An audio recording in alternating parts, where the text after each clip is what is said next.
সকল আপোনালোক সকলোকে স্বাগতম জনাইছো আজি আমি এটা অতি সুন্দৰ বিষয় আলোচনা কৰিম আৰু এটো যিসকল এন্টাৰপ্ৰেনাৰ্স হয় যিসকলে নিউলি কিবা এটা ব্যৱসায় আৰম্ভণি কৰিব বিচাৰিছে বা যিসকলে ভাবি আছে যে মই পাৰ্ট টাইমলি কিবা এটা কৰিম বুলি তেওঁলোকৰ কাৰণে যথেষ্ট লাভদায়ক কিয়নো আজি ভিডিঅ'ত আমি আলোচনা কৰিম জিৰো ইনভেষ্টমেন্টত কেনেকৈ আপুনি ভাল বিজনেস কৰিব বা খুব মিনিমাম ইনভেষ্টমেন্টত আপুনি কেনেকৈ বিজনেস কৰিব কি বিজনেস কৰিব পাৰিব গুটে ডিটেইল আলোচনা কৰিম গতিকে বন্ধুসকল আহক আমি বিষয়টো আৰম্ভণি কৰো আজি মই উপস্থিত আছো industry and commerce development mission জিটো মিশনত অসম গ্ৰাম উদ্যোগ বিকাশ পৰিষদ আৰু সহায়া সৰ্ব উন্নতি ফাউণ্ডেশ্যন এই দুটা অৰ্গেনাইজেশ্যনে অসমৰ বিভিন্ন অঞ্চলত স্কিল ওপৰত বা এমপ্লয়মেন্ট জেনাৰেশ্যনৰ ওপৰত কাম কৰি আছে গতিকে আহক বন্ধুসকল আজি আমি এই বিষয়টো আৰম্ভণি কৰো আৰু আমি জানিব চেষ্টা কৰিম ইন্ডাষ্ট্ৰি এণ্ড কমাৰ্চ ডেভেলপমেন্ট মিশনত কি প্ৰজেক্ট লোৱা গৈছে এই গুটে বিষয়টো আলোচনা কৰিবৰ কাৰণে আমাৰ মাজত আজি উপস্থিত আছে ইন্ডাষ্ট্ৰি এণ্ড কমাৰ্চ ডেভেলপমেন্ট মিশনৰ প্ৰজেক্ট ডাইৰেক্টৰ শৈলেন ডেকা নমস্কাৰ স্বাগতম জনাইছো আমাৰ এই প্ৰগ্ৰামটোলৈ ধন্যবাদ আমি ইন্ডাষ্ট্ৰি এণ্ড কমাৰ্চ ডেভেলপমেন্ট মিশনৰ বিভিন্ন প্ৰগ্ৰামবিলাক বিষয় শুনি আছো হয় তো আজি মই জানিবৰ কাৰণে আপোনাৰ ওচৰত আহিলো যে mission industry and commerce development মিশনত আপুনি কি প্ৰজেক্টবিলাক কৰা গৈছে আৰু এই প্ৰজেক্টবিলাকৰ জৰিয়তে যে মানে গাঁও অঞ্চলৰ মহিলাসকল বা নিউ এন্টাৰপ্ৰেনাৰসকল কেনেকৈ স্বাৱলম্বী হ'ব গোটেই কথাখিনি আপোনাৰ পৰা জানিব বিচাৰিম আৰু লগতে কি অফাৰ আছে নতুন বছৰত কি অফাৰ আছে ভৱিষ্যতত আমি কি কৰিব পাৰো বা আমাৰ যিসকল এন্টাৰপ্ৰেনাৰ আছে বিভিন্ন নিগেটিভ পৰিৱেশত আছে তেওঁলোকৰ কাৰণে কি অফাৰ আছে আপোনাৰ পৰা জানিব বিচাৰিম গতিকে নিশ্চয় আপুনি খিনি আমাক জনালে মানে আমাৰ শ্ৰোতাসকলে ভাল পাব নিশ্চয় নিশ্চয় পোনপ্ৰথমে আপোনাৰ লগতে আপোনাৰ দৰ্শকবৃন্দক হয় স্বাগতম জনাইছো হয় পোনপ্ৰথমে যদি মই ক'ব যাওঁ আমাৰ মিছনৰ বিষয়ে আচলতে industry and commerce development mission নামৰ এটা এই যিটো অৰ্গেনাইজেশ্যন এই অৰ্গেনাইজেশ্যনটো আমাৰ দুটা অৰ্গেনাইজেশ্যনৰ ছাপোৰ্টত আমাৰ এটা প্ৰজেক্ট হয় এইটো হৈছে সহায় সৰ্ব উন্নতি ফাউণ্ডেশ্যন লগতে অসম গ্ৰামোদ্যোগ বিকাশ পৰিষদৰ এটা আমাৰ প্ৰজেক্ট জইণ্ট মিছন হয় এই মিছনটোৰ জৰিয়তে আমাৰ যিটো ধাৰণা এই ধাৰণাটো হ'ল যে আমাৰ গাঁও অঞ্চলৰ যিবিলাক মহিলা পুৰুষ বা নিবনুৱা যুৱক যুৱতী আছে তেওঁলোকে ঘৰত থাকিয়ে ঘৰৰ পৰা তেওঁলোকে একেবাৰে মিনিমাম ইনভেষ্টমেন্টত বা জিৰো ইনভেষ্টমেন্টত তেওঁলোকে কেনেকৈ উচ্চ উপাৰ্জন কৰিব পাৰিব মানে এইটো আছে মেইন মিছন আমাৰ মানে যুৱক যুৱতীসকলে যাতে এটা ভাল এমপ্লয়মেন্ট জেনাৰেশ্যন অপৰচুনিটি পায় আমাৰ ইয়াতে পায় যাতে একজেক্টলি তেওঁলোকে কেৰালা বেংগলোৰ ইত্যাদিবোৰত কাম কৰিবলৈ যাব নালাগে অকণমান বা পইচাৰ বিনিময়ত তেওঁলোকে যাতে ঘৰত থাকি এটা ভাল মোটাংক ধন লাভ কৰিব পাৰে সেইটো হৈছে আমাৰ প্ৰধান মিছন অৰ্থাৎ এমপ্লয়মেন্ট জেনেৰেটিং মিছন সেইটো চ' আমাৰ এটা পাঞ্চ লাইন আছে সেইটো আপোনাক জনাবলৈ পাই ভাল পাম সেয়া হৈছে লোকেল টু গ্লোবেল অৰ্থাৎ এই আমাৰ যিটো পাঞ্চ লাইন হয় ইয়াৰ মিনিং হৈছে যে অসমত থাকি বা ঘৰত থাকি গাঁও অঞ্চলৰ মহিলা পুৰুষ যুৱক যুৱতীসকলে তেওঁলোকে যিবিলাক নেচাৰেল ৰিচোৰ্চেছ আছে সেইবিলাকৰ যোগেদি বিভিন্ন প্ৰডাক্ট মেনুফেকচাৰিং কৰি সেই প্ৰডাক্টটো আমাৰ জৰিয়তে তেওঁলোকে গ্লোবেল মাৰ্কেটখন অৰ্থাৎ ইণ্টাৰনেশ্যনেল মাৰ্কেটখনলৈকে কেনেকৈ লৈ যাম আমি এই যিটো ৰোড মেপ এই ৰোড মেপটো ক্ৰিয়েট কৰা হৈছে আমাৰ প্ৰধান উদ্দেশ্য লগতে অসমৰ যিবিলাক স্মল স্কেল ইণ্ডাষ্ট্ৰিজ যিবিলাক এণ্টাৰপ্ৰিনাৰ আছে সেই এণ্টাৰপ্ৰিনাৰবিলাকে কেনেকুৱা ধৰণৰ প্ৰব্লেমবিলাক ফেচ কৰি আছে সেই প্ৰব্লেমবিলাক সলিউশ্যন কেনেকুৱাকৈ উলিয়াব পাৰি তাৰ বিষয়ে আমি বিভিন্ন সময়ত আমি বিভিন্ন ৰিচাৰ্চ কৰিছোঁ তাৰ ওপৰত আমাৰ যিটো টিম আমাৰ এটা ষ্ট্ৰং টিম হয় আমি যোৱা কেইবাটাও বছৰত এৰাউণ্ড 15-16 ইয়াৰ্ছৰ ভাল কৰ্পৰেট হাউচৰ অভিজ্ঞতা লৈ পেলাই লগতে ছ'চিয়েল এণ্টাৰপ্ৰিনাৰশ্বিপত ভাল অভিজ্ঞতা লৈ পেলাই আমি 4জন ব্যক্তি আছোঁ সেই 4জন ব্যক্তিয়ে ছ'চিয়েল এণ্টাৰপ্ৰিনাৰশ্বিপত ভাল অভিজ্ঞতা লৈ পেলাই যিবিলাক প্ৰব্লেমছবিলাক আমি ফাইণ্ড আউট কৰি বিশেষকৈ আপোনাক যদি উদাহৰণস্বৰূপে ক'ব যাওঁ অসমৰ স্মল স্কেল ইণ্ডাষ্ট্ৰীত ধূপকাঠি এটা বিশেষ ভাল এটা প্ৰডাক্ট হিচাপে হেৰি কৰি আছে সেই প্ৰডাক্টটোত মেইন প্ৰব্লেমটো আছে যে আমাৰ পাৰফিউম আমি গোটেই পাৰফিউমৰ যিটো ইণ্ডাষ্ট্ৰী সেই ইণ্ডাষ্ট্ৰীটো ডিপেণ্ডেণ্ট হয় গুজৰাটৰ ওপৰত বা বাহিৰৰ বিভিন্ন ষ্টেটৰ ওপৰত ডিপেণ্ডেণ্ট হয় চ' আমি সেই প্ৰব্লেমটোক অনুধাৱন কৰি আমি তাৰ পাৰফিউমৰ ওপৰত ৰিচাৰ্চ কৰি আছিলোঁ কাৰণ পাৰফিউমটো হৈছে বহুত বেছি কষ্টলি হয় আমাৰ এণ্টাৰপ্ৰিনাৰবিলাকে তাতে অকণমান লছ খাই যায় আৰু ইম্পৰ্টেন্ট বস্তু হয় একজেক্টলি হেতু নোহোৱাকৈ আপুনি কৰিব নোৱাৰে আৰু এটা হয়তো মেবি সবচে হাই কষ্টিং একজেক্টলি হাই কষ্টিং হয় আমি কি কৰিছিলোঁ তাৰ ওপৰত ৰিচাৰ্চ কৰি আপোনাক জনাবলৈ পাই ভাল পাম যে আমাৰ ৰিচাৰ্চ একদম শেষ পৰ্যায়ত আছে আমি বিচাৰিছোঁ একেবাৰে কম বিনিয়োগত মানে মই এইটো ভাল ৰেচিঅ' এটা ইয়াৰ মাজতে এইটো জানিব বিচাৰিম যে আগৰবাতিৰ ওপৰত আমি ধৰি লওক বহু মানে কণ্টেণ্টবিলাক দেখা পাওঁ ডেফিনেটলি পুৰুষ মহিলাই কৰিছে দেখা পাওঁ যদি আগৰবাতি ইণ্ডাষ্ট্ৰিটো গ্লোবেল মাৰ্কেট বা এনেকুৱা ধৰণৰ অপৰচুনিটি আছে নেকি বা আমাৰ যদি গাঁৱৰ মহিলা এগৰাকী যদি আগৰবাতি ইণ্ডাষ্ট্ৰিত কৰে তেওঁলোকে কি গ্লোবেলি মাৰ্কেট পচা আছে নেকি এক্স্যাক্টলি আমাৰ মিছন হেতুৱে মই প্ৰথমতে কৈছিলো আপোনাক লোকেল টু গ্লোবেল যেটো মিছনৰ অধীনত থাকে তাতে এক্স্যাক্টলি আমাৰ ঘৰৰ মানুহৰ গাঁৱৰ মানুহৰ সকলোৰ বাৰীৰ পিছত বাহ আছে বাহ থাকে সেই বাহটোকে ইউটিলাইজ কৰি পেলাই ঘৰৰ বাহক ইউটিলাইজ কৰি পেলাই এটা ভাল প্ৰডাক্ট বনাব পাৰি আমি যেটো ট্ৰেইনিং কৰি আছো গাঁৱে গৈ পেলাই আমি হেতুৰ ওপৰত ট্ৰেইনিং কৰি আছো যে আমি আপোনাক বা আমাৰ আপোনাৰ দৰ্শক বিন্দক জনাবলৈ ভাল পাম যে ওয়াৰ্ল্ডৰ ম্যাক্সিমাম কান্ট্ৰি ইণ্ডিয়াৰ পৰা মানে অৰ্গেনিক আগৰবাতি হ্যান্ডমেড আগৰবাতি ইম্পোৰ্ট কৰে অৰ্থাৎ ইণ্ডিয়াই এক্সপোৰ্ট কৰে কিন্তু হ্যান্ডমেড আগৰবাতি বনাবৰ কাৰণে তো মানুহখিনি ধৰি লওক জানিব লাগিব কৰিবলৈ শিকিব লাগিব এক্স্যাক্টলি আমি সেই কাৰণে আমি আমাৰ যেটো প্ৰধান উদ্দেশ্য ন লোকেল টু গ্লোবেল মাৰ্কেটখন লোৱা তেনেকুৱা হলে আমাৰ মানুহখিনি আসলে আগৰবাতিৰ বিষয়ে নলেজ থাকিব লাগিব তেওঁলোকে আগৰবাতিৰ ওপৰত কাম কৰিবলৈ সেই কাৰণে আমি এটা সুবিধা আগবঢ়াই আছো যে মিনিমাম 6500 to 10000 ইনভেষ্টমেন্ট কৰি যেটো নৰমেল লোকেল ধূপকাঠি হেতু প্ৰথমতে কাম আৰম্ভ কৰক তাৰ পিছত আমি তাৰ পৰা সিলেকশন কৰি মানুহজনে যদি ভাবে যে মই গ্লোবেল মাৰ্কেট লম বুলি বা ডাঙৰকে কৰিম তেও যদি ভাবে যে মই মানে এটোটো ইনভেষ্টমেন্ট নাথাকে আৰু ভাবে যে মই অলপ ব্যৱসায়টো শিকো লোকেল মাৰ্কেটটো শিকো তেতিয়াহ'লে তেও ধৰক 5-6000 10000 টকা ইনভেষ্টমেন্ট কৰি কৰিব পাৰে আৰামছে তো আমি হেতু বিচাৰিছো প্ৰথমতে আৰম্ভণি কৰক শিকক লোকেল মাৰ্কেটখনৰ ওপৰত নলেজ লওক ধূপকাঠিৰ ওপৰত নলেজ লওক তাৰ পিছত আমি তেওঁলোকক কি কৰিম সিলেকশন কৰি পেলাই আমি অৰ্গেনিক ট্ৰেইনিং টু দিম ফ্ৰী অফ কষ্ট দিম তাৰ পিছত তেওঁলোকক যিবিলাক নেচাৰেল ৰিসোৰ্সেস সেই ৰিসোৰ্সেস কিনি কেনেকৈ কালেক্ট কৰিব কেনেকৈ তেওঁলোকে পাউডাৰ ফৰ্মুলাত পৰিৱৰ্তন কৰিব তাৰ পিছত তেওঁ হ্যান্ডমেড আগৰবাতিটো কেনেকৈ বনাব সেই বিষয়ে সবিশেষ ট্ৰেইনিং দি পেলাই তেওঁলোকৰ লগত এটা বাইব্যাক এগ্ৰিমেন্ট কৰি তেওঁলোকৰ প্ৰডাক্ট কিনি আমি ইন্টাৰনেশ্যনেল মাৰ্কেটলৈকে উলিয়াই লৈ যাম আমাৰ প্ৰজেক্টটো হৈছে হেতু যদি আমাৰ ধৰি লওক বিভিন্ন জায়গাত মহিলা আত্মসহায়ক গোটবিলাকে হওক বা এনজিও বিলাকে হওক তেওঁলোকে প্ৰশিক্ষণ লব বিচাৰে তো যদি ধৰি লওক ইণ্ডাষ্ট্ৰি এণ্ড কমাৰ্চ ডেভেলপমেণ্ট মিছনটো টিমটোক যদি কোৱা যায় যে আমি এটা ট্ৰেইনিং লব বিচাৰিছো আপোনালোকে আহক মানে যিটো মানে জিৰ' ইনভেষ্টমেণ্টত যিটো কৰিব পাৰে সেইটো শিকো আৰু ধৰি লওক যিটো অলপ ইনভেষ্টমেণ্ট কৰিব লাগে সেইটো শিকো ডেফিনেটলি আমি আসলে আমি অসমৰ বিভিন্ন অঞ্চলত গৈ পেলাই তেনেকুৱা ধৰণৰ ওয়াৰ্কশ্বপ বিলাক কৰি আছো আজি যোৱা 6টা বছৰত আমি তেনেকুৱা ধৰণৰ ওয়াৰ্কশ্বপ বিলাক অৰ্গানাইজ কৰি আছিলো অসমত আৰু আমাৰ লগত আপোনাক জনাবলৈ পাই ভাল পাম যে more than 5000 এন্টাৰপ্ৰেনাৰে এতিয়া আমাৰ লগত কাম কৰি আছে তেওঁলোকক আমি কিছু তেনেকুৱা এন্টাৰপ্ৰেনাৰ পাইছো যিবিলাকে তেওঁলোকৰ নিজৰ ব্ৰ্যান্ড বনায় লোকেল আগৰবাতি মানে নিজৰ ব্ৰ্যান্ড বনায় ব্ৰ্যান্ডটো মানে নিজৰ নাম অসমত ধুনীয়াকৈ চলাই আছে আৰু তেওঁলোকৰ মাহিলী ইনকাম এগৰাকী আমি আপুনি আচৰিত হ'ব কিছুমান আমাৰ মহিলা আমাৰ ওচৰলৈ আহে যে তেওঁলোকে প্ৰথমতে ভয় কৰিব পাৰিম নে নোৱাৰিম এক্স্যাক্টলি তেওঁলোকৰ ধাৰণা নাথাকে এটা আমাৰ পৰিৱেশটো ব্যৱসায়ৰ কাৰণে বহুত আমাৰ মানুহবিলাকৰ এৱাৰনেছ নাই এক্স্যাক্টলি ব্যৱসায় এটা কৰিব গ'লে ভয় টেনচন নেগেটিভনেছ থাকে আৰু মানুহবিলাকতো থাকে ওচৰ পাজৰ মানুহবিলাকে যে নোৱাৰিব কৰিব কিবা কিবি থাকে নেগেটিভ এটা এনভায়ৰনমেন্ট আছে আমাৰ অসমত ৰাইট সো এতিয়া কি কৈছে তাৰে সুবিধা কিন্তু আমাৰ কিছু বহিৰাগত মানুহে কিন্তু সেই সুবিধাটো আদায় কৰি আছে আৰু আমাৰ অসমৰ ল'ৰা ছোৱালী বা মহিলাসকলে নাজানে আসলে অসম চৰকাৰ বা ভাৰত চৰকাৰে বিভিন্ন ধৰণৰ স্কিম আগবঢ়াই আছে এন্টাৰপ্ৰেনাৰশ্বিপ প্ৰগ্ৰামটো ডেভেলপমেন্ট কৰিবলৈ কিন্তু সেই বিষয়ে আমি জ্ঞাতই নহয় আমাৰ ল'ৰা ছোৱালীবিলাক জ্ঞাত নহয় তেওঁলোকে নাজানে চৰকাৰীৰ পৰা ফাণ্ডবিলাক কেনেকৈ ল'ব লাগে কেনেকৈ সাবসিডাইজ ফাইন ল'ব লাগে নাজানে তৰিকাটোও নাজানে আচলতে সো কি হয় আমি পিছ পৰি থাকো সো আমি কি কৰিছো আমাৰ ওয়াৰ্কশ্বপবিলাকত অকল যে প্ৰডাক্ট মেনুফেকচাৰিং শিকাওঁ সেইটো নহয় আমি প্ৰপাৰলি তেওঁলোকক ডকুমেণ্টেশ্যন কেনেকৈ কৰিব আপোনাৰ যদি ডকুমেণ্টেশ্যন ঠিক আছে তেনেহলে আপুনি চৰকাৰী স্কিম এটা সুবিধা ল'ব পাৰিব চৰকাৰী মানে যিবিলাক সাবসিডি থকা আঁচনি বিভিন্ন আঁচনি আছে বিভিন্ন ধৰণৰ আঁচনি আছে আপ টু 40-50% লৈকে সাবসিডি আছে ব্যৱসায় এটা জিৰ' ইনভেষ্টমেণ্টতে ষ্টাৰ্ট কৰিলে ৰাইট বা 10000 টকা দি ষ্টাৰ্ট কৰিলে ফিউচাৰ ব্যৱসায়টো ডাঙৰ হ'ব কাৰণে তেওঁক টকা লাগিব ডেফিনেটলি লাগিব এই সময়ত তেওঁ হয় কোনোবাই পইচা পাৰ্টনাৰ কৰিব লাগিব বা লোন দিব লাগিব বা কিবা পাব লাগিব স্কিম এই ক্ষেত্ৰত ইণ্ডাষ্ট্ৰি এণ্ড কমাৰ্চ ডেভেলপমেণ্ট মিছনে কি ধৰণে মানে ভূমিকা লয় এক্স্যাক্টলি আমি কি কৰোঁ মই আপোনাক ইতিমধ্যে কৈছো যে আমাৰ ওয়াৰ্কশ্বপবিলাকত প্ৰথমে আমি গুৰুত্ব দিওঁ তেওঁ ডকুমেণ্টেশ্যন পাৰ্ট কাৰণ চৰকাৰী স্কিমৰ সুবিধা ল'ব লাগিলে আপোনাৰ ডকুমেণ্টছখিনি আপুনি পাৰফেক্ট হ'ব লাগিব আপুনি ট্ৰানজেকশ্যন কৰিব জানিব লাগিব আপুনি বেংকে আপোনাক ভৰসা কৰিবলগীয়া হ'লে আপোনাৰ একাউণ্টত কিমান ট্ৰানজেকশ্যন হৈছে আপুনি ট্ৰানজেকশ্যনটো কেনেকৈ কৰিব সেই প্ৰচেছটো আপুনি জানিব লাগিব চ' আমি বিশেষকৈ সেইটোত গুৰুত্ব দিওঁ আমি অন্য অৰ্গানাইজেশ্যনকে ক'ত ডিফাৰেন্স জানেনে আমি অকল প্ৰডাক্ট মেনুফেকচাৰিং নিশিকাওঁ ডকুমেণ্টেশ্যন শিকাওঁ প্ৰডাক্টটো বনাই পেলাই এতিয়া মাৰ্কেটলৈকে কেনেকৈ উলিয়াই লৈ যাব চেলছ সেইটো শিকাওঁ ফটোত আমি কি শিকাওঁ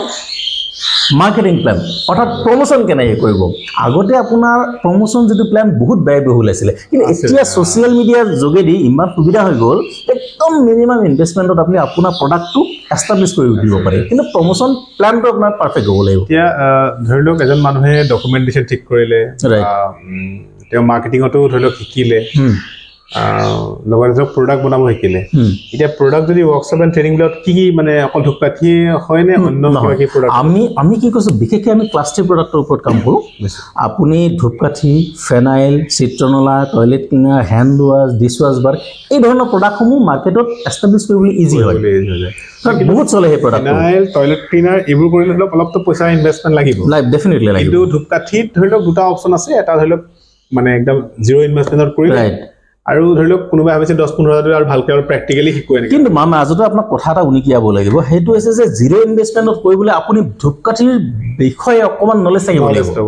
তো সেইকাৰণে আমি প্ৰিফাৰ কি কৰোঁ যে প্ৰথমতে আপুনি মিনিমাম ইনভেষ্টমেণ্টত 6,500 বা 10,000 ইনভেষ্টমেণ্টত আপুনি লোকেল যিটো ধূপকাঠি কাৰণ অসমৰ মাৰ্কেটখন ইমান বৃহৎ মাৰ্কেট যে আমি ইমাজিন কৰিব নোৱাৰোঁ কাৰণ মানুহে অসমৰ মানুহে প্ৰতি ঘৰ মানুহে মিনিমাম 4ডাল ধূপকাঠি জ্বলায় ডেইলি আপুনি চাওক কিমান বৃহৎ পৰিসৰ মাৰ্কেট চ' আমি বিচাৰিছোঁ অসমীয়া ল'ৰা ছোৱালীবিলাক আগুৱাই আহক SHG গ্ৰুপবিলাক আগুৱাই আহক NGOবিলাকে ইনিচিয়েটিভ লওক লৈ পেলাই ধূপকাঠি ব্যৱসায়খনৰ 40% বা 30% শ্বেয়াৰ লওকচোন অসমৰ এতিয়া তাৰপিছত তেওঁলোকক কি ক'ম যেতিয়া তেওঁলোকে অকণমান নলেজ ল'ব ধূপকাঠিৰ ওপৰত তেওঁলোকক আমি চিলেকশ্যন কৰোঁ যোনে অকণমান চিৰিয়াছলি কাম কৰে তেওঁলোকক চিলেকশ্যন কৰি আমি কি কৰোঁ অৰ্গেনিকটো ট্ৰেইনিং দি দিওঁ তাৰপিছত তেওঁলোকৰ লগত আমি এটা বাইবেক এগ্ৰিমেণ্ট কৰোঁ আৰু তেওঁলোকৰ প্ৰডাক্টটোক আমি এক্সপোৰ্ট কৰোঁ এইটো হ'ল আমাৰ প্ৰচেছ অলৰেডি আমাৰ চেম্পলিং হৈ গৈছে আমাৰ দুটা চেম্পল অলৰেডি একচেপ্টেড হৈ গৈছে চ' আমি ভাবোঁ খুব কম দিনৰ ভিতৰত আমি এই প্ৰজেক্টটো ষ্টাৰ্ট কৰিব পাৰিম ধৰি লওক হেণ্ডমেডৰ কাৰণেতো ধৰি লওক এজনে কৰা কাম নহয় বহুত মানুহ লাগিব তেতিয়াহ'লেতো আমাৰ গাঁৱৰ মানুহবিলাকে যদি পাৰ্ট টাইম দিও কৰে একজেক্টলি যদি হেণ্ডমেড আগৰবাতি কাম কৰে ইণ্ডাষ্ট্ৰি এণ্ড কমাৰ্চ মিছনৰ জৰিয়তে তেওঁলোকে এক্সপৰ্ট কৰিব পাৰিব ডেফিনেটলি আমি জৰিয়া হয় তেওঁলোকক ৰাস্তা দেখুৱাই দিম আমি এতিয়া কথাটো হ'ল আমি আচলতে প্ৰজেক্টটো আমাক একদম এগ্ৰেছিভলি কিয় কৰিব পৰা নাই জানে প্ৰথম কথা হ'ল অসমৰ মানুহে এই প্ৰডাক্টটোৰ নলেজ নাই নলেজটো কম মানে একদমে কম তো আপুনি অকমান প্ৰডাক্ট বনাই পেলাই আপুনি এক্সপোৰ্ট কৰিব নোৱাৰে প্ৰথমটো আপুনি কোৱালিটি মেইনটেইন কৰিব লাগিব 2 নম্বৰ আপোনাৰ প্ৰডাক্ট ভলিউমটো বেছি হ'ব লাগিব আপোনাৰ সাপ্লাই চেইনটো ঠিক হ'ব লাগিব কাৰণ তেওঁলোকক এবাৰ দিয়াৰ পিছত নেক্সট অৰ্ডাৰটো পালে আপুনি দিব পাৰিব লাগিব কিন্তু ধৰি লওক এজন মহিলা এগৰাকীয়ে ধৰি লওক তেওঁ ঘৰতে হেণ্ডমেড বনাইছে ৰাইট সেইখিনি তেওঁ এক্সপোৰ্ট কৰিবৰ কাৰণে সাফিচিয়েণ্ট নহয় কেতিয়াও নহয় কিন্তু হয়তো তেখেতে অনলাইনত চেল কৰিব পাৰিব অনলাইন প্লেটফৰ্মবিলাক আছে এমাজন আছে তেনেকুৱা ধৰণৰ বিভিন্ন প্লেটফৰ্ম আছে তেওঁলোকৰ এটা ব্ৰাণ্ড বনায়ো একজেক্টলি অসমতো ধূপকাঠি চলে অৰ্গেনিক আগৰবত্তি অসমতো চলে কিন্তু কি হ'ল একদম ছেগমেণ্টটো ৰেয়াৰ হয় এটা প্ৰিমিয়াম ছেগমেণ্টৰ মানুহে অৰ্গেনিক আগৰবত্তিটো ইউজ কৰে কিন্তু কথাটো হ'ল অৰ্গেনিক আগৰবত্তিত কোনো ছাইড এফেক্ট নাথাকে কিন্তু যদি ভাবে যে মই অৰ্গেনিক আগৰবত্তি কৰি প্ৰেক্টিছ কৰোঁ তো তেওঁ প্ৰেক্টিছ কৰিব পাৰে এই প্ৰডাক্টটো তেওঁ এক্সপৰ্টৰ কাৰণে প্লেনিং কৰিব পাৰে আৰু মিন টাইম তেওঁ ভাবিছে মই অলপ লোকেল মাৰ্কেটৰ পৰা পইচা পাই থাকোঁ তেতিয়াহ'লে সেই কামটো তেখেতে একজেক্টলি চ' আমি সেইটোৱে বিচাৰিছোঁ যে তেওঁলোকে লোকেল যিটো ধূপকাঠি সেইটোৰ ওপৰত কাম কৰি থাকক অৰ্গেনিকটোৰ ওপৰতো লাহে লাহে ট্ৰাই কৰি থাকক আৰু আমি লাষ্ট 1-2 বছৰ ধৰি এই অৰ্গেনিক প্ৰডাক্টৰ ওপৰত কাম কৰি আছোঁ কিন্তু আজিলৈকে আমি কি কৈছোঁ চেম্পলিং ষ্টেজতে আছোঁ আৰু আমি চেম্পলটো একচেপ্ট কৰাইছোঁ কাৰণ সেই প্ৰজেক্টটো এটা বৃহৎ প্ৰজেক্ট কাৰণ আপুনি কোৱান্টিটি মেইনটেইন কৰিব লাগিব কোৱালিটি মেইনটেইন কৰিব লাগিব চ' সেইটোৰ ওপৰত কাম কৰি পেলাই এক্সপিৰিয়েঞ্চ হোৱাৰ পিছত আপুনি এক্সপৰ্টলৈকে যাব আৰু এটা কথা যেনেকৈ আমাৰ লোকেল প্ৰডাক্টৰ প্ৰতি মানুহৰ বৰ ইণ্টাৰেষ্ট নাই ৰাইট লোকেল প্ৰডাক্টৰ প্ৰতি মানুহৰ নিগেটিভনেছ আছে আৰু কি যে লোকেল প্ৰডাক্ট চলো নিগেটিভনেছ এটা আছে বহুত টাইমত ধূপকাঠিত আমি দেখিছোঁ যে বেটাৰ দেন বেংগলোৰ লিখা থাকে মানে বেংগলোৰত মেনুফেকচাৰিং নহয় বেটাৰ দেন বেংগলোৰ লিখা থাকে মাৰ্কেটখনতো আৰু বেছি হয়তো লোকেল প্ৰডাক্ট বেয়াই কৰি দিছে তো আমাৰ মানুহখিনিয়ে লোকেল মাৰ্কেটত টিকাটো দৰকাৰ লোকেল মাৰ্কেটত ব্যৱসায় কৰিব চেষ্টা কৰাটো দৰকাৰ এই ক্ষেত্ৰত এটা আপুনি টিপছ দিব নেকি যে মানুহখিনিয়ে লোকেল মাৰ্কেটত যাতে টিকি যায় লোকেল মাৰ্কেটখন যাতে কেচ কৰিব পাৰে একজেক্টলি আপুনি যেনেকৈ ক'লে যে বেটাৰ দেন বেংগলোৰ এই যেতিয়া কথাবিলাকতো আছে আপুনি প্ৰডাক্ট এটা যদি আপুনি লোকেল মানে একেবাৰে গাঁৱত নিৰ্মিত হ'ব তেনেকুৱা ধৰণৰ এটা পৰিৱেশ এটা নিৰ্মাণ কৰি আপুনি জনাই দিয়ে ন মানুহৰ কি হয় নিগেটিভ ইম্পেক্ট এটা বেছি হৈ যায় চ' আপুনি কি কৰিবলৈ আপুনি ষ্টেণ্ডাৰ্ড মেইনটেইন কৰিব লাগিব 2 নম্বৰ আপুনি ধূপকাঠিত কোৱালিটি মেইনটেইন কৰিব লাগিব অৰ্থাৎ পাৰফিউম কোৱালিটিটো যদি আপোনাৰ পাৰফিউম ভাল পেকেটটো ভাল পেকেট এটা বনাইছে আপুনি ষ্টেণ্ডাৰ্ড পেকেট এটা বনাইছে মানে যিবিলাক ৰেপুটেড ব্ৰেণ্ড আছে তেওঁলোকৰ লগত যদি ষ্টেণ্ডাৰ্ড পেকেট এটা বনাইছে পাৰফিউমটো যদি ভাল ইউজ কৰিছে আপোনাৰ প্ৰডাক্ট নচলাৰ কোনো কাৰণ নাই লগত আপুনি অকমান সোশ্যাল মিডিয়াত থ্ৰুদি আপোনাৰ ব্ৰেণ্ডটো এষ্টাব্লিছ কৰিবলৈ প্ৰমোশ্যন কৰিব লাগিব প্ৰমোশ্যন আপুনি কৰিব লাগিব আদাৰৱাইজ আপুনি পুচিং চেল যিমান বেছি কৰিব আপুনি আপোনাৰ ব্ৰেণ্ডটো সিমান ল' হৈ গৈ থাকিব আপুনি পুচিং চেল কৰিব নোৱাৰে আৰু কি কৰিব লাগিব আপুনি আমাৰ কি হয় আমাৰ গাঁৱৰ মহিলাসকলে কি কৰে সাধাৰণতে 5,000 টকাৰ প্ৰডাক্ট বনায় 10,000 টকাৰ প্ৰডাক্ট কম বনায় তো কি হ'ল আপোনাৰ যিটো চেলছৰ যিটো প্ৰচিডিউৰ ন প্ৰপাৰ চেলছৰ প্ৰচিডিউৰটো ফলো কৰিব নোৱাৰে কাৰণ তেওঁলোকে ডিষ্ট্ৰিবিউটৰ দিব নোৱাৰিব ৰিটেইলাৰ দিব নোৱাৰিব কাৰণ তেওঁলোকৰ প্ৰডাক্ট ভলিউমটো ইমান ডাঙৰ নহয় চ' আমাৰ যদি অসমত তেনেকুৱা ইনভেষ্টৰ ওলায় যে ইনভেষ্টমেণ্ট মানে কি মিনিমাম ধৰক 1 লাখ বা 2 লাখ টকাৰ প্ৰডাক্ট বনাইছে তেওঁলোকে ডিষ্ট্ৰিবিউটৰ দি দিছে কোৱালিটি মেইনটেইন কৰিছে তেওঁৰ প্ৰডাক্ট নচলাৰ কোনো কাৰণেই নাথাকে কিন্তু কি হ'ল আমাৰ ল'ৰা ছোৱালীবিলাক সেই লেভেললৈকে নাযায় চিন্তাই নকৰে তো আমাৰ ল'ৰা ছোৱালীবিলাক যদি অকণমান আগুৱাই যায় বেছি নালাগে অসমৰ মাৰ্কেটৰ 40% আপুনি শ্বেয়াৰ লওক অসমৰ গোটেই যিটো অৰ্থনৈতিক অৱস্থা চেঞ্জ হৈ যাব industry and commerce development mission ফালৰ পৰা যদি কোনোবাই লোন এটাৰ কাৰণে যদি ট্ৰাই কৰে ৰাইট বা গভৰ্ণমেণ্টৰ প্ৰজেক্ট এখন ট্ৰাই কৰে কিবা ছাপোৰ্ট কিবা এনেকুৱা ধৰণৰ আমি ইতিমধ্যে মই আপোনাক কৈছোঁ ডকুমেণ্টেশ্যনৰ গোটেই গাইডেঞ্চটো আমি দি দিওঁ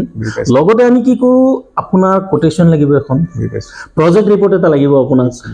আপোনাক বাকী যিখিনি ডকুমেণ্টেশ্যন লাগিব MSME ৰেজিষ্ট্ৰেশ্যন লাগিব আপোনাক বা ট্ৰেডমাৰ্কটো আপুনি ল'ব লাগিব সেইখিনি নলেজ থাকিলেহে আপোনাক বেংকে ফেডত ল'ব কিন্তু আমাৰ ধৰি লওক নিউ এণ্টাৰপ্ৰেনাৰসকলে বা চেল্ফ হেল্প গ্ৰুপসকলে বহু ক্ষেত্ৰত মানে ডকুমেণ্টেশ্যনত আমি সেইকাৰণে আমাৰ ৱৰ্কশ্বপবিলাকৰ প্ৰথম ফ'কাছ এইটোত কৰোঁ যাতে তেওঁলোকে চৰকাৰী সুবিধাবিলাক ল'ব পাৰে চ' আমি এই ডকুমেণ্টছখিনি প্ৰজেক্ট ৰিপৰ্ট হওক বাইবেক এগ্ৰিমেণ্ট হওক এনেকুৱা ধৰণৰ ডকুমেণ্টছখিনি আমি ছাপোৰ্ট কৰি দিওঁ কাৰণ তেওঁলোকে বিভিন্ন CA ঘৰে ঘৰে ঘূৰিব লগা হয় এই ডকুমেণ্টছখিনিৰ কাৰণে তেওঁলোকে ল'ব নোৱাৰে এইখিনি বহুত পইচা ভৰিব লাগে আমি পাৰিলে ফ্ৰী অফ কষ্ট আমি তেওঁলোকক সেই ডকুমেণ্টছখিনি ছাপোৰ্ট কৰি দিয়া যায় ৰাইট অ'কে এইটো ভাল এটা অপৰচুনিটি হয় যাতে মানে আমাৰ গাঁৱৰ মহিলাগৰাকীও যাতে এটা ঘৰতে প্ৰডাক্ট বনাই পেলাই ইণ্ডিয়াৰ বাহিৰত এক্সপৰ্ট লগত যাব পৰা এটা অপৰচুনিটি ধৰি লওক এটা জৰিয়া এটা ৰাস্তা এটা ওলাইছে এইটো ভাল অপৰচুনিটি হয় চ' আপোনাৰ মাজতে জনাই থৈ দিম মই যে আমাৰ টাৰ্গেটটো হ'ল নেক্সট কামিং 2 ইয়াৰ্ছত অসমৰ পৰা মিনিমাম 1000 এক্সপৰ্টাৰ আমি উলিয়াম অসমৰ পৰা ভাল এটা 1000 এক্সপৰ্টাৰ মিনিমাম সেই আমাৰ মিনিমাম টাৰ্গেট হয় 1000 এক্সপৰ্টাৰ আমি অৰ্গেনিক আগৰবতি অৰ্থাৎ হেণ্ডমেড আগৰবতিত আমি উলিয়াম নিউ এণ্টাৰপ্ৰেনাৰসকলে তেওঁলোকৰ মালবোৰ ইণ্ডিয়াৰ বাহিৰত বিক্ৰী কৰিব কাৰণে যিটো ডেফিনেটলি কাৰণ মাৰ্কেটখন একদম অপেন হৈ আছে ভাৰতবৰ্ষৰ পৰা 2-3টা ব্ৰেণ্ডে কৈ আছে এক্সপৰ্ট উদাহৰণস্বৰূপে যদি কওঁ আমেৰিকা যুক্তৰাষ্ট্ৰই পাৰ মাহত প্ৰতিটো মাহত মোৰ দেন 500 মেট্ৰিক টন ইণ্ডিয়াৰ পৰা অৰ্গেনিক আগৰবতি ইম্পৰ্ট কৰে ৱৰ্ল্ডৰ এৰাউণ্ড 162 কাণ্ট্ৰিত ধূপকাঠি ইউজ হয় তো ভাবি চাওকচোন তাৰে 10% ইণ্ডিয়াৰ পৰা যায় সব আমাৰ ইয়াৰ পৰা আপুনি ইণ্ডিয়াৰ পৰা 4টামান ব্ৰেণ্ডে ভাল সাপ্লাই কৰি আছে বাহিৰত পঠাই আছে 4টা ব্ৰেণ্ড আছে 4-5টামান ব্ৰেণ্ড আছে মেজৰলি 4টা ব্ৰেণ্ডে ভালকৈ কৰি আছে ইভেন আপুনি উদাহৰণস্বৰূপে ক'ব গ'লে হৰে কৃষ্ণ মুভমেণ্টে ৱৰ্ল্ডৰ মেক্সিমাম কাণ্ট্ৰিজ দি আছে ITC দি আছে নাগচম্পা দি আছে ফুল ব্ৰেণ্ডে দি আছে তেনেকুৱা ধৰণৰ যথেষ্ট ভাল ভাল ব্ৰেণ্ড আছে তেওঁলোকে ইণ্ডিয়ান মাৰ্কেটত হেৰিয়ে নকৰে গ্ল'বেল মাৰ্কেট টাৰ্গেট গ্ল'বেল কাৰণ তাৰে দামটো বেছি পায় ডাবল 4 গুণ 5 গুণ দাম বেছি পায় এতিয়া ধৰি লওক অসমত বহুতো চেল্ফ হেল্প গ্ৰুপ বা NGO আছে তেওঁলোকে বা এণ্টাৰপ্ৰেনাৰ সকলো আছে তেওঁলোকে যদি জড়িত হ'ব বিচাৰে মই ইণ্ডাষ্ট্ৰি এণ্ড কমাৰ্চ ডেভেলপমেণ্টত জড়িত হ'ব বিচাৰে ইয়াতে জড়িত হ'ব কি পইচা দিব লাগিব নেকি না আমাৰ একদম এইবিলাক ৱৰ্কশ্বপবিলাক ফ্ৰী হয় ট্ৰেইনিংবিলাক আমি ফ্ৰী দিওঁ তেওঁলোকে আমাৰ অফিচত আহি ল'ব পাৰে আমাৰ অফিচটো লালমাটিত আছে এটা ব্ৰাঞ্চ আমাৰ লালমাটি গুৱাহাটী লালমাটিত আছে আমাৰ এই ব্ৰাঞ্চটো অৰ্থাৎ এই ব্ৰাঞ্চটো আহিলে তেওঁলোকে ফ্ৰী অফ কষ্ট গোটেইখিনি গাইডেঞ্চ পাব ট্ৰেইনিং পাব গোটেইখিনি আমি ফ্ৰী অফ কষ্ট কৰিম আৰু চাৰ্টিফিকেশ্যনো কৰিম সেইটো এটা এডভান্টেজ হয় সেই চাৰ্টিফিকেটখন তেওঁলোকৰ গভৰ্ণমেণ্ট স্কিমত সুবিধা আদায় ল'বলৈ এই চাৰ্টিফিকেটখন একজেক্টলি আমাৰ কাৰণ আমি গিফ্ট অফ ইণ্ডিয়াৰ আণ্ডাৰত ৰেজিষ্টাৰ্ড অৰ্গেনাইজেশ্যন হয় চ' আমাৰ চাৰ্টিফিকেটখন ভেলিড হয় মানে ট্ৰেইনিঙৰ চাৰ্টিফিকেটটো পাই গ'ল লগতে বাকি ডকুমেণ্টছ আমি দি দিওঁ তেওঁলোকক মানে লগতে পাই গ'ল একজেক্টলি গতিকে ধৰি লওক যিসকল মহিলা আত্মসহায়ক গোট বা যিসকল নিউ এণ্টাৰপ্ৰেনাৰ বা যিসকল NGO ভাবে যে এই চেক্টৰত কাম কৰি আগবাঢ়ি যাম বুলি কাৰণ এইটো ডাঙৰ চেক্টৰ হয় গ্ল'বেল আৰু আমাৰ অসমত ধৰি লওক তেনেকুৱা বহুত নেচাৰেল ৰিচোৰ্চেছ আছে আমি তাক ইউজ কৰি পেলাই আমি ভাল এটা মাৰ্কেট ক্লিক কৰিব পাৰোঁ তো ইণ্ডাষ্ট্ৰি এণ্ড কমাৰ্চ ডেভেলপমেণ্ট মিছনৰ এই প্ৰচেষ্টাটো আপোনালোকৰ নেক্সট পজিশ্যনত কি প্লানিং আছে যে মানসিকটো এটা কণ্টেক্ট কৰিবলৈ মানুহ প্লানিং কৰিব লাগিব তো কিবা এনেকুৱা ধৰণৰ জনাব নেকি আপোনাক ইতিমধ্যে জনাইছোঁ আমি যোৱা 6টা বছৰত আমি এনেকুৱা ধৰণৰ বিভিন্ন ধৰণৰ ৱৰ্কশ্বপ আমি কৰি আছোঁ এইবাৰ আমি টাৰ্গেট লৈছোঁ যে স্পেচিয়েলি আমি এনেকুৱা ধৰণৰ ৱৰ্কশ্বপবিলাকত ফ'কাছ কৰিম অসমৰ প্ৰতিখন জিলাতে আমি ৱৰ্কশ্বপ কৰিম আৰু যিবিলাক ধৰক এটা গ্ৰুপ হৈ পেলাই আমাক মানে কণ্টেক্ট কৰিব তেওঁলোকৰ লগত গৈ পেলাই আমি ৱৰ্কশ্বপ কৰিম আৰু যদি কোনোবাই ইণ্ডিভিজুৱেলি আহি পেলাই তেওঁলোকে ট্ৰেইনিং ল'ব খোজে তেওঁলোকে আমাৰ অফিচলৈ আহি পেলাই ট্ৰেইনিং ল'ব পাৰে সেইটো এটা 2 নম্বৰ কথাটো ইতিমধ্যে মই আপোনাক জনাইছিলোঁ যে অসমত পাৰফিউম ইণ্ডাষ্ট্ৰিটো অৰ্থাৎ আগৰবত্তি পাৰফিউম বা ইণ্ডাষ্ট্ৰিয়েল পাৰফিউমৰ ক্ষেত্ৰত এটা পৰিৱৰ্তন অনাৰ সময় হৈছে কাৰণ আমি ৰিচাৰ্চ কৰি একদম শেষ পৰ্যায়ত আছোঁ আমি আশা কৰোঁ যে 1-2 মাহৰ ভিতৰত আমি ভাল পাৰফিউম ভাল মানে মিনিমাম 1:8 ৰেচিঅ'ৰ 1:6 to 1:8 ৰেচিঅ' এটা পাৰফিউমৰ ৰেঞ্জ অৰ্থাৎ ৰেঞ্জ এটা আমি অসমৰ যিবিলাক এণ্টাৰপ্ৰিনাৰ বিশেষকৈ ধূপকাঠিৰ লগত জড়িত হৈ আছে ফেনাইলৰ লগত জড়িত আছে তেওঁলোকৰ বাবে আগবঢ়াব আমি পাৰিম তাকো একেবাৰে কম মূল্যত একদম মিনিমাম মূল্যত কোৱালিটি পাৰফিউম মিনিমাম 1:6 to 1:8 এতিয়া ধৰক এনেকুৱা ধৰণৰ ব্যৱসায় কৰি আছে তেওঁলোকৰ কাৰণে এটা গুড নিউজ হয় কাৰণ যে তেওঁলোকে যিটো গুজৰাটৰ পৰা যিটো দামী পাৰফিউম লৈ আছে বহুত খৰচ বেছি পৰে তাত খৰচ বহুত কমি যাব ইয়াৰ পৰা তেওঁলোকৰ মুনাফা বেছি হ'ব তাৰ এতিয়া তেওঁলোকে যদি 50% প্ৰফিটত কাম কৰি আছে তেওঁলোকে আমাৰ পাৰফিউমটো ইউজ কৰাৰ পিছত মিনিমাম সেইটো 70% ইনক্ৰিজ হৈ যাব ব্যৱসায় তাত মানে মোৰ দেন 50% প্ৰফিটটো বহুত প্ৰফিট আৰু ধূপকাঠি ব্যৱসায় সেইটোৱে ভাল অকল ধূপকাঠি নহয় ধূপকাঠি ফেনাইল চিট্ৰনা ইত্যাদি ব্যৱসায়বোৰত মিনিমাম 50% এটা মাৰ্জিন থাকে মাৰ্জিন প্ৰফিট সেইটো এটা বিৰাট ভাল আৰু আপুনি মাৰ্কেট ৰিকুৱাৰমেণ্ট অনুযায়ী প্ৰডাক্টটো মেনুফেকচাৰ কৰিব পাৰে আৰু সেই পদ্ধতিটো আমি ট্ৰেইনিঙত শিকাই দিওঁ গোটেইখিনি শিকাওঁ যে আপোনাৰ ছাপোজ কৰবাত লো ৰেঞ্জৰ প্ৰডাক্ট লাগে আপুনি বনাব কেনেকৈ মিড ৰেঞ্জৰ প্ৰডাক্ট লাগে আপুনি কেনেকৈ বনাব হাই ৰেঞ্জৰ লাগে কেনেকৈ বনাব আমি 3টা পদ্ধতি আমি তেওঁলোকক শিকাই দিওঁ বুজি পাইছোঁ সেইটো আমি একমাত্ৰ আমি অৰ্গেনাইজেশ্যন বুলি ক'ব লাগিব যে গোটেইখিনিত গাইডেন্স কৰোঁ আমি sales marketing documentation product manufacture অসমত আচলতে এনেকুৱা ধৰণৰ লিড কৰা অৰ্গেনাইজেশ্যন বা এনেকুৱা ধৰণৰ মানে মুভমেণ্ট কৰা অৰ্গেনাইজেশ্যন বহুত কম আছে ধৰি লওক ইণ্ডাষ্ট্ৰি এণ্ড কমাৰ্চ ডেভেলপমেণ্ট মিছনে যিটো কৰিছে মানে অকল ধৰি লওক এনেকুৱা নহয় যে মানে মানুহখিনিক ব্যৱসায়িকভাৱে আৰ্ণ কৰিছে মানে গ্ৰ' কৰাইছে এনেকুৱা নহয় এটা ভাল ৰাস্তা দেখাইছে নিশ্চয় আৰু ধৰি লওক এটা ভাল মুভমেণ্ট এটা ক্ৰিয়েট কৰিছে তো শেষত আমাৰ যিসকল ভিউৱাৰ্ছ তেওঁলোকক আপুনি কিবা লাষ্ট গাইডেন্স বা কিবা আগ্ৰহ কৰিব নেকি হয় তেওঁলোকৰ প্ৰতি আচলতে গাইডেন্স বুলি নহয় এটা আহ্বান জনাম মই অসমৰ যিসকল নিবনুৱা যুৱক যুৱতী SHG গ্ৰুপ মহিলা যিসমূহ আছে ঘৰত বহি থাকিব নালাগে আমাৰ লগত কণ্টেক্ট কৰক আগুৱাই আহক এটা অসমত অৰ্থনৈতিক এটা পৰিৱৰ্তন আনো আমি এটা ৰেভলিউশ্যন ক্ৰিয়েট কৰোঁ ইণ্ডাষ্ট্ৰিয়েল ৰেভলিউশ্যন কাৰণ আমি অসম প্ৰাকৃতিক সম্পদত যথেষ্টভাৱে চহকী এই আমাৰ ঘৰৰ ওচৰে পাজৰে থকা প্ৰাকৃতিক সম্পদখিনি ইউটিলাইজ কৰি এটা ভাল প্ৰডাক্ট বনোৱা হওক সেই প্ৰডাক্টটো আমি গ্লোবেল মাৰ্কেটলৈ লৈ যোৱাটো আমাৰ দায়িত্ব আমাৰ লগত যোগাযোগ কৰক শিকক ফ্ৰী অফ কষ্ট শিকক তাৰপিছত আহক এই ইণ্ডাষ্ট্ৰিটোত আমি নিজক মানে ইনভলভ কৰি পেলাই এটা অৰ্থনৈতিক ৰেভলিউশ্যন আনো আমি সেই আহ্বান থাকিব এটাৰ প্ৰতি ধন্যবাদ আপুনি ইমানখিনি পৰামৰ্শ দিলে ইমানখিনি গাইডেন্স কৰিলে বা ইমানখিনি আলোচনা কৰিলে তো আমাৰ নিশ্চয় শ্ৰোতাসকলৰ কাৰণে আমাৰ ভিউৱাৰ্ছসকলৰ কাৰণে লাভৱান হ'ব নিশ্চয় গতিকে বন্ধুসকল যদি আপোনালোকে ভাবে যে এই ধৰণৰ উদ্যোগৰ জৰিয়তে আপোনালোকে স্বাৱলম্বী হওক বা এই ধৰণৰ উদ্যোগৰ জৰিয়তে আপোনালোকে নিজৰ সমাজখনক আৰু সংগঠিত কৰোঁ সমাজখনক উন্নতি দিশত লৈ যাওঁ বা আমি গ্লোবেলি এটা ব্যৱসায়িক অপৰচুনিটি আমি ক্লিক কৰোঁ তাহলে নিশ্চয় আপোনালোকে ইণ্ডাষ্ট্ৰি এণ্ড কমাৰ্চ ডেভেলপমেণ্ট মিছনৰ এই প্ৰজেক্টত জড়িত হ'ব পাৰে ইয়াতে বিভিন্ন ধৰণৰ ট্ৰেইনিংবিলাক দিয়াৰ উপৰিও আপোনাক গাইডেন্স কৰে কেনেকৈ ডকুমেণ্টেশ্যন কৰিব কেনেকৈ আপুনি প্ৰডাক্টটো এক্সপৰ্ট লেভেললৈকে নিব এইখিনি আপোনাক গাইডেন্স কৰে কাৰণ আজিৰ তাৰিখত আমি গ্লোবেলি ব্যৱসায় কৰিব শিকা দৰকাৰ নহ'লে আমি সেই চাইনাৰ প্ৰডাক্টে আমি ব্যৱহাৰ কৰি থাকিব লাগিব আমি যদি স্বাৱলম্বী হ'বলৈ হয় ইকনমিকেলি গ্ৰ' কৰিবলৈ হয় আমাৰ সমাজখনক যদি আগবঢ়াই নিবলৈ হয় তো নিশ্চিত ৰূপত আমি আমাৰ এই যি আমাৰ স্থানীয়ভাৱে যিবিলাক উৎপাদিত সামগ্ৰী এইখিনি আমি গ্লোবেল মাৰ্কেটলৈ আমি এপ্ৰ'চ কৰিব লাগিব গ্লোবেল মাৰ্কেটলৈ আমি নিব লাগিব গতিকে আপোনালোকে ডিছক্ৰিপশ্যনত ফোন নম্বৰ যোগাযোগ নম্বৰ দিয়া আছে আপোনালোকে যোগাযোগ কৰিব যিকোনো থাকিব লগা থাকিলে হোৱাটছআপ কৰিব আপোনালোকে আহিব আৰু গোটেই প্ৰশিক্ষণবিলাক ল'ব পাৰিব আৰু এটা ভাল বিজনেছ ৰিভলিউশ্যন যিটো আন্দোলন কৰ্ম আন্দোলন হয় এই আন্দোলনত আপোনালোকে জড়িত হৈ নিজৰ লগতে সমাজখনক আগবঢ়াই নিব পাৰিব আজিলৈ সামৰিছোঁ আশা ৰাখি আপোনালোকে ভিডিঅ'টো শ্বেয়াৰ লাইক কৰিব আৰু এনেকুৱা 10জন মানুহলৈ শ্বেয়াৰ কৰক যিসকল মানুহৰ কাৰণে এই ভিডিঅ'টো যথেষ্ট প্ৰয়োজনীয় বুলি ভাবে আৰু তেওঁলোকৰ লাভৱান হ'ব কৰিবলৈ নাপাহৰিব ধন্যবাদ নমস্কাৰ